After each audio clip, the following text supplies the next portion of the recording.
बिस्मिल्लाहिर्रहमानिर्रहीम। अस्सलाम वालेकुम students, welcome to Aspire online classes और मैं हूं आपका बायोलॉजी टीचर मोहम्मद राहील साबर। तो स्टूडेंट, लास्ट टाइम हमने चैप्टर 15 स्टार्ट किया था, बायोलॉजी पार्ट 2 हम कर रहे हैं और 3 लेक्चर अब तक हो चुके हैं। आज जो है हमारा लेक्चर नंबर 4 है और लेक्चर नंबर 4 में चैप्टर 15 में से आज हम क्या डिस्कस करने जा रहे हैं। आज हम डिस्कस करेंगे एक्सक्रीशन इन प्लांट। तो एक्सक्रीशन पहले लेक्चर में आपको गाइड कर दिया गया था। Excretion was all about removal of metabolic waste और ये भी बताया गया था वो जो मेटाबॉलिक वेस्ट होते हैं वो मोस्टली नाइट्रोजनस बाय नेचर होते हैं। तो आप ये भी कह सकते हैं removal of nitrogenous waste is called as excretion. जब एक्सक्रीशन इन प्लांट की बात आ गई तो एनिमल के साथ तो बड़ी दफा आपने पढ़ा होगा एक्सक्रीशन इन एनिमल, लेकिन जब हम एक्सक्रीशन इन प्लांट की बात कर रहे हैं इसका मतलब ये हुआ कि प्लांट के अंदर भी क्या होती है, एक्सक्रीशन होती है। अब जब प्लांट में एक्सक्रीशन होती है तो आइए जी देखते हैं प्लांट में एक्सक्रीशन से क्या मुराद है। प्लांट एक्सक्रीशन के तौर पे कौन कौन सी चीज़ें मेटाबॉलिज्म में पैदा करता है, कौन कौन सी चीज़ें रिलीज करता है और कौन कौन सी ऐसी जगह है जहां से उन्हें रिलीज करवाया जाएगा। अगर हम बात करें मेटाबोलाइट्स की तो मेटाबोलाइट्स बेसिकली वही होते हैं जो मेटाबॉलिज्म के अंदर क्या हो रहे हैं, पैदा हो रहे हैं, यूज हो रहे हैं। और अगर वो नाइट्रोजनस नेचर के हैं और बॉडी के लिए वेस्ट है तो बॉडी ने कंफर्म उनको क्या करना है, रिमूव करना है। उसी को हम क्या कंसीडर करते हैं, एक्सक्रीशन कंसीडर करते हैं। अब प्लांट के अंदर वो कौन कौन से कंपाउंड है जो पैदा होंगे और प्लांट उनको रिमूव करेगा। हमें यह भी मालूम है कि प्लांट का कोई स्पेसिफिक एक्सक्रीटरी सिस्टम नहीं होता और प्लांट में कोई स्पेसिफिक ऑर्गन भी नहीं होता। तो प्लांट किस तरह फिर इनसे छुटकारा हासिल करता है, किस तरह इनको बॉडी से रिमूव करता है, वही सारा हम आज के लेक्चर में डिस्कस करने जा रहे हैं। तो आइए देखते हैं एक्सक्रीशन इन प्लांट से क्या मुराद है। So the removal of nitrogenous waste from the body is called as excretion. तो पहला जो हमने डिस्कस किया वो है जी इसकी डेफिनेशन। तो डेफिनेशन क्या है जी, बॉडी से नाइट्रोजनस वेस्ट रिमूव करना क्या कहलाता है, एक्सक्रीशन कहलाता है। अब ये जो नाइट्रोजनस वेस्ट हमारी बॉडी से रिमूव हो रहे हैं वो एक्सक्रीशन है और जब ये प्लांट की बॉडी से रिमूव हो रहे हैं तब भी वो क्या है जी, एक्सक्रीशन है। तो एक्सक्रीशन एनिमल भी कर रहे होते हैं, प्लांट भी कर रहे होते हैं। और ये क्या है जी, वेस्टफुल है मेटाबोलाइट्स, यानी कि जो पहले बात हुई ये मेटाबॉलिक वेस्ट होते हैं जो मेटाबॉलिज्म की बिहाफ पे पैदा हुए, एक्स्ट्रा थे, बॉडी के लिए जरूरी नहीं है। बॉडी इनको क्या करवाना चाह रही है, रिमूव करवाना चाह रही है। और मेजर इनका जो पार्ट होता है वो क्या होता है, नाइट्रोजनस कंपाउंड होते हैं, नाइट्रोजन बाय नेचर होते हैं। तो आइए जी देखते हैं प्लांट के अंदर कौन कौन से एक्सक्रीटरी प्रोडक्ट्स बनते हैं। Number 1 oxygen, number 2 CO2। तो ये तो हमारे पास गैसेस हैं जो कि इन्वॉल्व होंगी इन एक्सक्रीशन।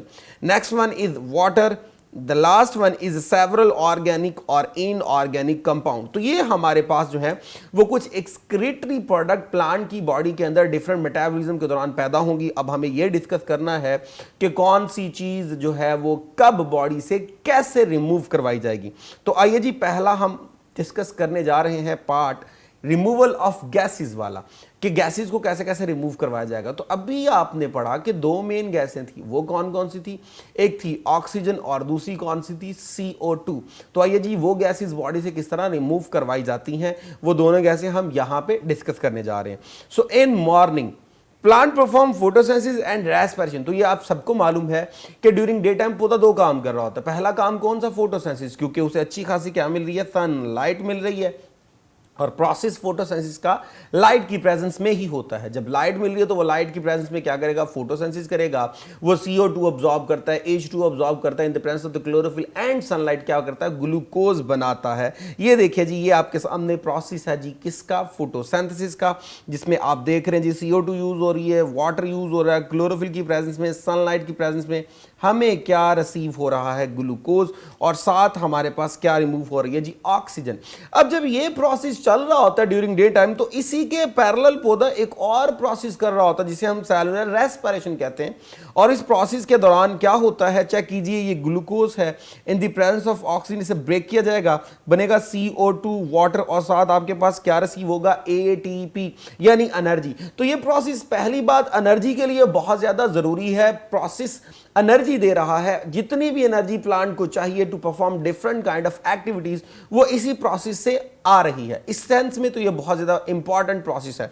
और यही प्रोसेस अगर आप ऊपर वाले प्रोसेस को देखें तो ऊपर वाले प्रोसेस को अगर मैं रिवर्स कर दूं, उलट कर दूं, तो ये आपके पास नीचे क्या आ जाएगा जी, रेस्पिरेशन। तो ग्लूकोज का बनना, फोटोसिंथेसिस, और उसको ब्रेक करके उसमें से एनर्जी निकाल लेना, ये रेस्पिरेशन है। अब ड्यूरिंग डे टाइम पौधा दो काम कर रहा है, एक हमारे पास हो रहा है जी फोटोसिंथेसिस, और दूसरा क्या हो रहा है जी, रेस्पिरेशन। यानी साथ साथ फूड बनाई भी जा रही है और साथ साथ उस फूड को ब्रेक करके उसमें से एनर्जी को क्या करवाया जा रहा है जी, एक्सट्रैक्ट करवाया जा रहा है।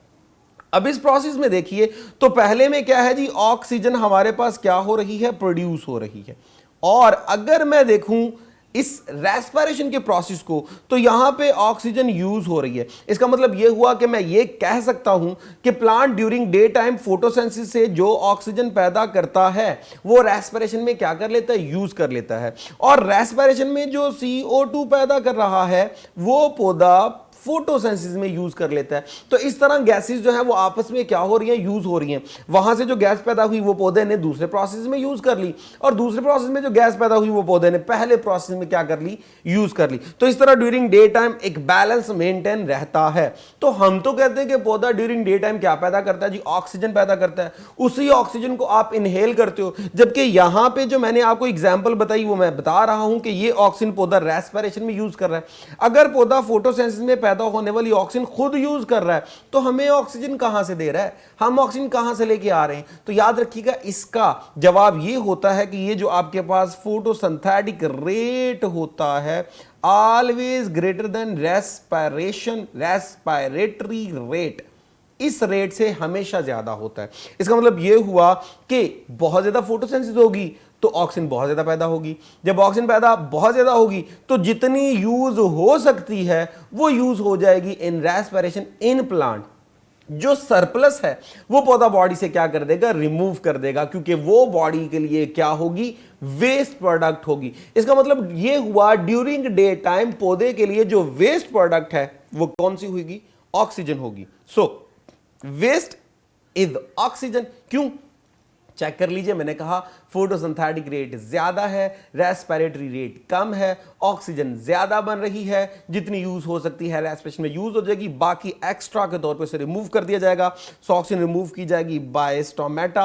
अब स्टोमेटा जो है वो एक सेंस में देखे तो वो एक्सक्रीशन का क्या कर रहे हैं, काम कर रहे हैं, और ये है क्या, मेटाबॉलिक वेस्ट। अब चेक कर लीजिए, मेटाबॉलिज्म की बिहाफ पे आपने इस ऑक्सीजन को क्या किया, पैदा किया। अब ये तो था ड्यूरिंग डे टाइम। आइए जरा बात करते हैं एट नाइट। नाइट में क्या होगा, प्लांट परफॉर्म रेस्पिरेशन। अब रेस्पिरेशन रात को हो रही है, ड्यूरिंग डे टाइम दोनों प्रोसेस थे। रात के वक्त सिर्फ रेस्पिरेशन हो रही, क्यों, क्योंकि फोटोसिंथेसिस का प्रोसेस ड्यूरिंग डे टाइम हो सकता है, नाइट में नहीं हो सकता, लाइट नहीं है। अब जब सिर्फ रेस्पिरेशन है तो ये प्रोसेस आपके सामने है, ग्लूकोज को ऑक्सीजन की मौजूदगी में ब्रेक किया जाएगा, कार्बन डाई बनी और वाटर बना। अब जरा पीछे वाला अगर आप देखें स्टेप, तो उस स्टेप के मुताबिक आपने कहा था जितनी CO2 पैदा होगी वो पौधा फोटोसिंथेसिस में क्या कर लेगा, यूज कर लेगा। लेकिन अब की बार तो फोटोसिंथेसिस नहीं हो रही, क्योंकि रात का प्रोसेस है। जब रात के वक्त ये प्रोसेस हो रहा है, फोटोसिंथेसिस नहीं हो रही, तो ये जो CO2 बनेगी ये काम करेगी वेस्ट का। जब वेस्ट का है तो इसको रिमूव करना जरूरी है, और पैदा भी हुआ मेटाबॉलिज्म से, तो it will become metabolic waste. अब मेटाबॉलिक वेस्ट को बॉडी से रिमूव करना क्या कहलाएगा, एक्सक्रीशन। इसका मतलब रात के वक्त जब प्लांट जो है वो CO2 रिमूव करेगा तो वो असल में क्या होगी, उसकी एक्सक्रीशन होगी। इसलिए तो आपने सुना होगा, अक्सर कहा जाता है कि रात के वक्त प्लांट के नीचे सोना नहीं चाहिए, क्योंकि वो क्या कर रहा होता है जी, CO2 रिमूव कर रहा है, ऑक्सीजन यूज। अब आपको भी ऑक्सीजन चाहिए, आप पौधे के नीचे सो गए, सराउंडिंग से ऑक्सीजन सारी पौधा ले जाएगा और CO2 देगा, और CO2 तो आपको चाहिए नहीं, तो वो आपकी बॉडी को क्या करेगी, अफेक्ट करेगी। सो वेस्ट हेयर क्या होगा जी, CO2, और must need to remove it, क्योंकि एक्सक्रीटरी प्रोडक्ट है। तो स्टोमेटा को यूज करके क्या किया जाएगा, इसको बॉडी से रिमूव करवा दिया जाएगा। सो ये था जी रिमूवल ऑफ गैसेस। जो नेक्स्ट था वो हमारे पास था जी रिमूवल ऑफ वाटर। तो आइए जी बात करते हैं पौधा वाटर को किस तरह रिमूव करता है। अब वाटर को रिमूव करने के लिए डायग्राम आपको नजर आ रही है बड़ी खूबसूरत, यहां पे आपको वाटर रिमूव होता नजर आ रहा है। जरा चेक कीजिए, ये आप नीचे रूट शो हो रही है, रूट से पौधा लगातार पानी को ऑब्जॉर्ब किया जा रहा है फ्रॉम सॉइल, और ये रूट के जाइलम से जाएगा स्टेम के जाइलम में, स्टेम के जाइलम से जाएगा लीव्स के जाइलम में। जितना पानी वहां पे यूज होना है इन फोटोसिंथेसिस और टू डिफरेंट एक्टिविटीज यूज हो जाएगा। बाकी सरप्लस ये देखिए जी स्टोमेटा से आपको रिमूव होता नजर आ रहा है, तो जो एक्स्ट्रा है वो रिमूव होगा। सो रिमूवल ऑफ वाटर कैसे होगा, आइए जी उसको देखते हैं। Plant perform transpiration and guttation. तो प्लांट जो है वो रिमूवल ऑफ वाटर के लिए ये दो मैकेनिज्म को क्या करता है, अडॉप्ट करता है। एक तो पौधे ने पानी सॉइल से अब्सॉर्ब किया हुआ है, तब भी पानी, अच्छा खासा पानी जो है वो पौधे के अंदर स्टोर है। दूसरा, उसने रेस्पिरेशन भी सारा दिन करनी है, सारी रात करनी है, 24 आवर करनी है। जब 24/7 उसने रेस्पिरेशन भी करनी, पानी तब भी पैदा हो रहा है बाय ईच मेटाबॉलिज्म। तो इस तरह बॉडी में वाटर की क्या हो जाती है, एक्सेस हो जाती है। अब उसको रिमूव करना हमारे पास क्या है, प्लांट में एक्सक्रीशन है। ये दो प्रोसेस पौधा यूज कर रहा है। The first one is transpiration. अब ट्रांसपायरेशन क्या है, removal of water by vapours. तो याद रखिएगा, जब वेपर्स की फॉर्म में गैसियस स्टेट में क्या करता है पौधा, वाटर को रिमूव करता है, उसे हम क्या बोलते हैं, ट्रांसपायरेशन कहते हैं। बड़ा इंपॉर्टेंट प्रोसेस है, ज्यादातर कहां होता है, स्टोमेटा के जरिए। आपने फर्स्ट ईयर में पढ़ा लैंडिसेल्स भी इन्वॉल्व होते हैं, क्यूटिकल जो लाइनिंग थी वो भी इन्वॉल्व होती है, लेकिन मेजर जो पोर्शन होता है वो कहां से होता है जी, स्टोमेटा से होता है। तो स्टोमेटा इन्वॉल्व होंगे और ये पौधे के लिए कूलिंग इफेक्ट देता है। इस सेंस में ये पौधे के लिए बहुत ही ज्यादा क्या होगा, एसेंशियल होगा। तो यहां पे देख लीजिए, एक्स्ट्रा वाटर पौधे ने by transpiration in the form of gases क्या करना शुरू कर दिया, रिमूव करना शुरू कर दिया। ग्यूटेशन। अब ग्यूटेशन क्या है जी, चेक कीजिए, ये आपको लीफ की टिप से पानी रिमूव होता नजर आ रहा है, उसे ग्यूटेशन कहते हैं। सो removal of water in the form of droplets by the tip of the leaf, उसे हम क्या बोलते हैं, ग्यूटेशन बोलते हैं। तो एक्स्ट्रा वाटर पौधा ट्रांसपायरेशन के जरिए यानी रिमूव करता है in the form of vapours, या वाटर ड्रॉपलेट्स के लिए क्या कर देता है, रिमूव कर देता है। तो ये होगा टिप्स ऑफ द लीफ। तो अब पानी का रिमूव होगा दो मेथड के जरिए, ट्रांसपायरेशन से और ड्रॉपलेट यानी ग्यूटेशन से। आइए नेक्स्ट हम बात करने जा रहे हैं removal of organic and inorganic waste. अब ये सारी चीजें कैसे पौधा इनको क्या करेगा, रिमूव करेगा। अब जब ये बनेंगी तो पहले पौधा इनको बनाने के बाद अब कॉन्स्टेंटली तो पौधा इनको रिमूव नहीं कर पाता, क्योंकि पौधे में प्रॉपर ऑर्गन नहीं है। इसलिए पौधा अपने डिफरेंट ऑर्गन को जो उसके लिए एसेंशियल है उनको ही यूज करता है, ताकि वो क्या कर सके, इन वेस्ट से क्या कर सके, छुटकारा पा सके। सो पौधा क्या करता है जी, अब पहले इन वेस्ट प्रोडक्ट को अपनी बॉडी के डिफरेंट ऑर्गन्स में स्टोर करता है, और फिर जैसे जैसे हो सके with the passage of time उसे बॉडी से रिमूव करवाया जाता है। अब हम देखते हैं कौन कौन से ऐसे पार्ट हैं जिनको पौधा यूज करता है for the accumulation of the waste product. The first one is vacuole. अगर मैं सेलुलर लेवल पे आऊं कि एक छोटा सेल है और उस सेल के अंदर बहुत ज्यादा बड़ा वैक्यूल है which is contributing towards the 90% to occupy the space within a cell, तो वो जो वैक्यूल है वो अपने अंदर बेशुमार चीजों को क्या कर रहा है, accumulate। आपने पढ़ा था वो यूजफुल सब्सटेंसेस भी क्या करता है, मेटाबोलाइट्स वगैरह भी क्या करता है, अपने अंदर स्टोर कर लेता है। तो वेस्ट भी वो अपने अंदर क्या कर लेता है, स्टोर कर लेता है। तो सेलुलर लेवल पर जो वेस्ट बनेगा उसको स्टोर करने में मेजर रोल हमारे पास कौन कर रहा होगा, वैक्यूल कर रहा होगा। आइए जी जरा, plant cells have large vacuoles, तो फिर क्या होगा, these can be used for either storage of the useful compounds और साथ ही साथ also responsible for the storage of the waste substances। अब इसने अपने अंदर क्या कर लिया जी, वेस्ट सब्सटेंसेस को स्टोर करना शुरू कर दिया। अब जब वेस्ट सब्सटेंस सेलुलर लेवल पे स्टोर होना शुरू हो गए तो with the passage of time जब बॉडी से पानी को रिमूव करवाया जाएगा तो उन्हीं के अंदर डिसॉल्व करके उन वेस्ट प्रोडक्ट को आहिस्ता आहिस्ता बॉडी से क्या करवा दिया जाएगा, रिमूव करवा दिया जाएगा। सो अक्यूमुलेट होना शुरू हो गए वेस्ट प्रोडक्ट, कहां पर, उसी पौधे के वैक्यूल में, क्रिस्टल्स की फॉर्म में। तो इस तरह पौधा सेलुलर लेवल में क्या करता है, वेस्ट को स्टोर करना शुरू कर देता है अपने एक इंपॉर्टेंट पार्ट में जिसे हम क्या बोलते हैं, वैक्यूल। इधर बात करते हैं लीव्स। अब लीव्स जो है ये तो एक प्रॉपर ऑर्गन है पूरी बॉडी का, प्लांट की बॉडी का। इसका मतलब अब हम आ गए हैं मल्टी सेलुलर लेवल के ऊपर कि अगर मैं एज ए होल प्लांट की बात करूं, आपने कहा सिंगल सेल जब तक था तो आपने कहा जी वहां पे तो इन्वॉल्व था कौन, वैक्यूल। लेकिन जब as a whole multicellular level पे आते हैं तो पूरी बॉडी का जो मेजर पार्ट है वो कौन सा होता है जी, लीफ है। स्टेम भी है और भी है, लेकिन यहां पे हम लीव को डिस्कस करने जा रहे हैं कि लीव कैसे जो है वो वेस्ट प्रोडक्ट को स्टोर करने में और रिमूव करने में हेल्प करता है। तो लीव्स क्या है, प्लांट प्रोड्यूस सर्टेन वेस्ट, जैसे कि इनऑर्गेनिक और ऑर्गेनिक नेचर के हो सकते हैं। फिर क्या किया जाएगा, the leaves are prominent organ for this purpose. अब इस पर्पस में वो क्या करेंगे, these leaves are destined to fall off as the case of the autumn. तो आपने अक्सर ऑटम में देखा होगा लीव जो है वो गिरना शुरू हो जाते हैं। अब पौधे ने क्या किया, अपने सारे वेस्ट जो है वो लीव के अंदर स्टोर करना शुरू कर दिए।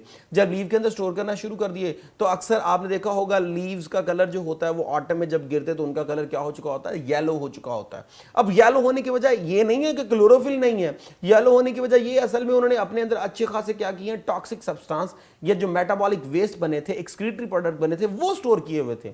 जब वो स्टोर हो गए उनके अंदर तो अब आहिस्ता आहिस्ता स्टोर होते होते होते होते लीफ सारा क्या हो जाता है, येलो हो जाता है। अब जैसे ही ऑटम सीजन आएगा लीफ गिरा दिए जाते हैं तो वो जो वेस्ट प्रोडक्ट लीफ के अंदर थे पौधा उनसे आसानी से क्या कर लेता है, छुटकारा। अब देखिए इतना इंपॉर्टेंट पार्ट था लीफ, फोटोसिंथेसिस में इन्वॉल्व था, उसी इंपॉर्टेंट ऑर्गन को प्लांट ने यूज कर लिया for the removal of the waste. So क्या होगा, this is reason gardener find the rotten autumn leaves as a good source of the minerals. तो अक्सर फसलों के लिए मिनरल सोर्स के लिए क्या करते हैं जी, ये जो बागवान होते हैं अक्सर ये ढूंढते हैं उन गिरे हुए जो है वो पत्तों को, क्योंकि उनके अंदर बेशुमार ऑर्गेनिक इनऑर्गेनिक कंपाउंड्स होते हैं जो कि पौधों के लिए जो थे नुकसानदेह थे, जो ट्री वगैरह हैं। लेकिन फसलों की जो नेचर होती है, क्रॉप्स की जो नेचर होती है वो थोड़ी डिफरेंट होती है। तो जो इनके वेस्ट हैं हो सकता है उनके लिए क्या हो, फायदेमंद हो, तो वो इनसे फर्टिलाइजर वगैरह बनाने के लिए यूज करते हैं, इनको ढूंढते हैं और इनसे डिफरेंट तरह के फर्टिलाइजर बनाते हैं। खैर, the falling of the yellow leaves in autumn to get rid the accumulated waste, so leaves are said to be excretophore। तो अब इन तीन लाइनों में वही बात क्लियर हुई कि लीफ येलो हो जाएगा, वेस्ट को इकट्ठा किया हुआ है, गिर जाएगा, पौधे को क्या हो जाएगी, आसानी हो जाएगी to release to remove the excretory product. इसीलिए हम इन लीव्स को क्या बोलते हैं, एक्सक्रीटोफोर कहते हैं। बड़ा इंपॉर्टेंट आपके लिए एमसीक्यू भी है और यही चीज आपके लिए बड़ा इंपॉर्टेंट शॉर्ट क्वेश्चन भी है। नेक्स्ट जी, चेंज इन कलर। तो पहले मैंने आपको बताया कि कलर क्या हो गया है, येलो। तो वो इस वजह से नहीं है कि क्लोरोफिल खत्म हो गया है, बल्कि वो इस वजह से है कि असल में उसने अपने अंदर अच्छे खासे क्या कर लिए हैं, लोड कर लिए हैं वेस्ट प्रोडक्ट्स, जिसकी बिहाफ पे उसका कलर क्या हो रहा है, चेंज हो रहा है। नेक्स्ट हम बात करने जा रहे हैं जी ब्रांचेस एंड ट्रंक। तो कुछ प्लांट क्या करते हैं, अपनी कुछ ब्रांचेस को, अपने ट्रंक को, स्टेम वगैरह को, रूट वगैरह को यूज कर लेते हैं for the accumulation of the waste product. मिसाल के तौर पे अगर आप ये नीचे एक डायग्राम देख रहे हैं, ये इबनी नामी एक प्लांट होता है और उसकी बॉडी के अंदर क्या होती है जी, ये अच्छी खासी वेस्ट क्या हो रही है, स्टोर हो रही है। चेक कीजिए, उसने अपनी सारी वुड को अच्छा खासा क्या कर लिया, ब्लैक कर लिया, और ब्लैक करने की वजह उसने अपने अंदर वेस्ट को क्या किया हुआ है, स्टोर किया हुआ है। So some trees deposit chemicals in their branches and trunk, so specially in old xylem. अब स्टूडेंट आपको पता है जाइलम का काम क्या होता है, ये वाटर और मिनरल जो नीचे से अब्जॉर्ब किए थे उनको अपटेक करके जो है वो ऊपर वाले पार्ट्स को दे के आता है और वन वे फ्लो होता है। अगर वहां पे उसने वेस्ट प्रोडक्ट स्टोर करना शुरू कर दिए, एक्यूमुलेट होते होते ऐसा होगा जाइलम की सारी लाइनिंग क्या हो जाएगी, ब्लॉक हो जाएगी। सो वाटर और मिनरल्स ऊपर आ नहीं सकता। सो इस दौरान क्या होगा, जो जाइलम है आपके पास no longer use for the transport of the water. इसका मतलब ब्लॉकेज हो जाएगी और वो वाला जो जाइलम होगा ना, it will unable to transport material. अब ये वाला काम ज्यादातर किन में होता है जी, इबनी प्लांट के अंदर। वो अच्छा खासा वेस्ट अपने अंदर क्या कर लेता है, स्टोर, जैसे आपको नीचे जो है वो शो हो रहा है। सो उनकी वुड क्या बन जाती है जी, ब्लैक बन जाती है फ्रॉम द सेंटर। क्यों? क्योंकि अच्छा खासा इसने अपने अंदर क्या किया हुआ है जी, वेस्ट स्टोर किया हुआ है। अब नेक्स्ट है जी release of the waste into the soil. अब कुछ प्लांट ऐसे भी हैं वो अपना वेस्ट जो है वो स्टोर करते रहते हैं रूट्स में, और रूट्स के जरिए जब वो रिलीज करते हैं, मिसाल के तौर पे कॉनिफर हो गए, ये क्या करते हैं, जैसे जैसे वेस्ट पैदा होता रहेगा, उनकी रूट्स के अंदर एक्यूमुलेट होता जाएगा, फिर वो एक्टिवली क्या करते हैं, रूट से उन केमिकल को रिमूव करते हैं। अब वो केमिकल इनके अंदर जो है वो क्या करता है, एक रिपेलेंट का काम करता है। जितने भी उनकी बॉडी के रूट वाले पोर्शन के ऊपर अटैक करने वाले इंसेक्ट्स होते हैं वो इस केमिकल की वजह से दूर भाग जाते हैं। इस तरह ये केमिकल वेपन्स के तौर पे उन प्लांट में क्या होता है, यूज होता है। अब देखिए रूट इतना इंपॉर्टेंट पार्ट था जो कि अब्जॉर्प्शन में इन्वॉल्व है, लेकिन यहाँ प्लांट ने मजबूरी के तहत उसे एक्सक्रीशन में इन्वॉल्व कर दिया। स्टेम आपने देखा बड़ा इंपॉर्टेंट पार्ट होता है, सपोर्ट करता है, उसमें से ट्रांसपोर्ट मटेरियल की हो रही होती है, उसको भी प्लांट ने क्या किया, यूज़ कर लिया for the accumulation of the waste and removal of the waste. Leaf देखिए कितना इंपॉर्टेंट पार्ट था, फोटोसिंथेसिस में इन्वॉल्व होता, पौधे ने मजबूरी के तहत उसको भी यूज़ कर लिया for the accumulation and removal of the waste. Stomata involve था for the purpose of the gaseous exchange, अब वो भी एक्सक्रीशन में क्या हो गया, इन्वॉल्व हो गया। तो इस तरह पौधा अपने ज़रूरी डिफरेंट पार्ट्स को यूज़ करना शुरू कर देता है for the removal of the waste. तो आज आपने प्लांट के अंदर जो जो चीज़ें वेस्ट के तौर पर रिमूव हो रही हैं वो देखी, और जिन जिन पार्ट से हो रही हैं वो देखी। लेक्चर ख़त्म करने से पहले मैं बता दूं ये बड़ा इंपॉर्टेंट लॉन्ग क्वेश्चन है, बोर्ड में 2 दफ़ा आ चुका है, इसलिए इसे अच्छे तरीके से क्या कीजिएगा, प्रिपेयर कीजिएगा। सो इजाज़त दीजिए, थैंक यू वेरी मच, अल्लाह हाफिज़।